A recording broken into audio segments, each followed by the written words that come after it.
And tell us about the episode that's coming up Well, that you're shooting. Catherine is in Paris right now with her girlfriend, Robin, so I don't know exactly what's going on. I purposely have not read the scripts because I like to be surprised myself. Oh, I just love how the show is going. It's so wonderful. Good. Now tell me, Dana, what got you interested in Feeding America? ConAgra Foods and Feeding America came to me and told me the statistics that 1 in 4 kids in the United States doesn't know where their next meal is coming from. And I was kind of shocked and appalled by that figure.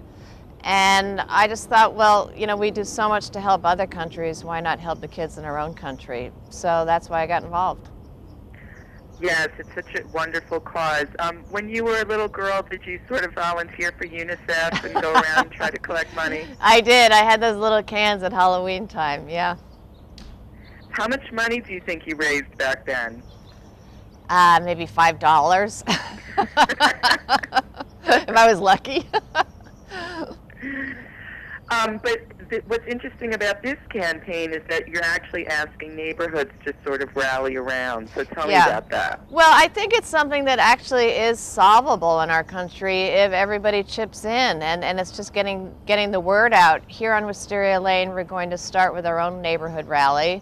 And then if people go on the website, which is childhungerendshere.com, you can register there and they will send you a kit which will help you have your own neighborhood rally, whether it be a bake sale or a dinner party or some function at the school, and all the money that you raise will go back to your own community, so it will help people where you live. So that's one way you can do it. Also, ConAgra Foods is donating 2.5 million meals if you buy their products for the next month or so. And we're going to also have a celebrity auction, like a celebrity rummage sale. Oh, fabulous. Online. So I've donated a dress that I wore on Desperate Housewives, which, by the way, is a gorgeous Christian Dior, so I might have to bid for it myself. It was beautiful. Oh, yeah. But David Arquette and Courtney Cox have donated things various people have, and you can just go online and see what's there. What did David and Courtney donate? Do you I'm know? not sure. They're going to be here today, so I got to find out. That's such a great idea because, there's so much stuff that celebrities get, the swag thing, right? Yeah, yeah, definitely. And then you end up just giving it to your maid. What else is there that you would like to sort of give up for auction? I'm trying to think what else I have. I don't, sorry, I can't tell you. I don't know. I just know my Christian Dior is online. Now, for the audience that doesn't know about ConAgra, what sort of products do they put out? Oh, they have a lot. There's 7 that are being offered up now that they're going to donate $1 for each product, and that equals, I think, 8 meals. But things like Peter Pan peanut butter, Healthy Choice, Orville Redenbacher, things like that. Oh, that's wonderful. So you just sort of like go up and down the supermarket aisle and... Yeah, you're helping out just by buying those foods. Absolutely. What other charities do you like to get involved with, Dana? Oh, I have such a mixture. I have a couple theater arts programs. I'm involved with scleroderma research.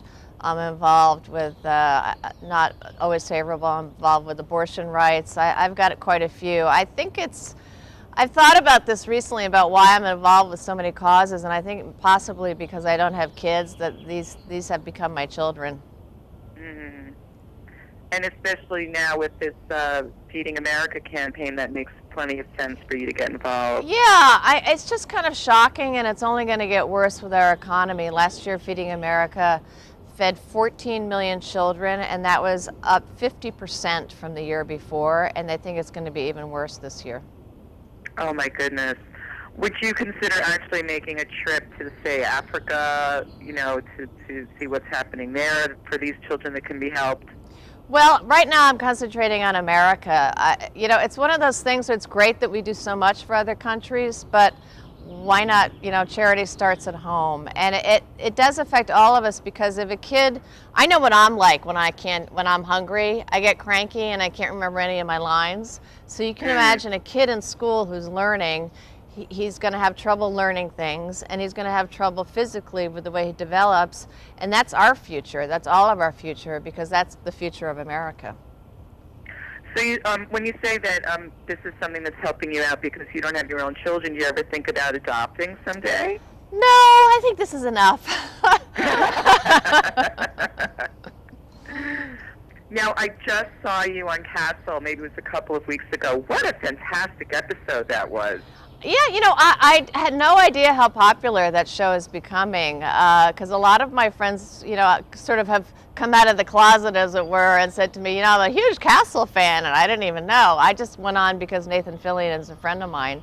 But I had so much fun doing it, and I think it's because of that show. ABC saw me in it and decided that I might be right for this new pilot they have, so I just shot this new pilot of theirs. Oh, yes, Body of Evidence. Mm-hmm. Yeah. Yeah, tell us about that. Well, I play a medical examiner. It makes me laugh saying it. I was a brain surgeon, and now I'm a medical examiner. It keeps changing. But it's actually a really good show. It's a procedural, but it's very character driven. And if that goes, then I'll be taking a little break from Wisteria Lane.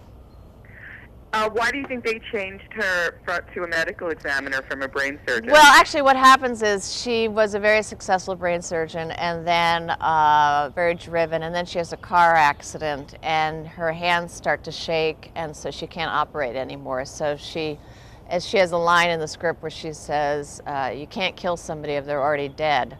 So she becomes a medical examiner. So have you sort of been in the operating room to research for this role? Yes, we just shot the pilot in Providence, Rhode Island, and I went to a real medical examiner's office, and I find it fascinating. In fact, I have somebody who's going to take me to my first autopsy, and I'm really looking forward to it. Oh my gosh! Yeah, I am. Obviously. Where is this going to happen? I found a wonderful technical advisor in Sacramento, and she's going to take me into the autopsy room. I don't know. I might be all talk. I might end up fainting the minute I see the body cut open, but I hope not. I think I would faint immediately. I don't know. I'm kind of fascinated by all that blood and gut stuff. Oh, that's great. Well, so do you know if the pilot has been picked up as yet, or are you still waiting to find we'll find out in May, like everybody else. And Mark Cherry's been great. He said to me, it'd be wonderful if you could have your own show, but if it doesn't work out, we'll always have a place for you on Wisteria Lane.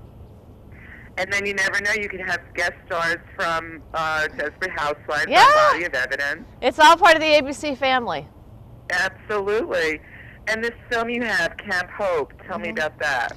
Yeah, I don't know when that one's coming out. I have another film coming out in a couple weeks called Multiple Sarcasms with Tim Hutton and Mira Sorvino. Oh, your buddy Tim. Yes, Tim and I together again. Oh, you guys go way back. Tell my listeners the story how you met. Oh, Tim Hutton? Yeah. The one about, where was it? I can't remember where it was. Cafe Central? I'm not sure which one you're talking. Yeah. We did. We met over drinks in Cafe Central. I'm sure it was very late, very early in the morning. But yeah, we've worked together a couple times now. And this is back in what, the early 80s that you know each other, the right? The 80s, yes. Long time. Mm-hmm. You sort of, it must be wonderful to, keep going with relationships in the business. It is nice. I mean, when I think back to the old days, Bruce Willis, Tim Hutton, we're all still working. It's nice. And you all drank together, so now and we're still here. Working together. Yeah. Well, Dana, thank you so much for joining me. It was a pleasure. Thank you very much. Have a great day on Wisteria Lane. Thanks. Bye. Bye-bye.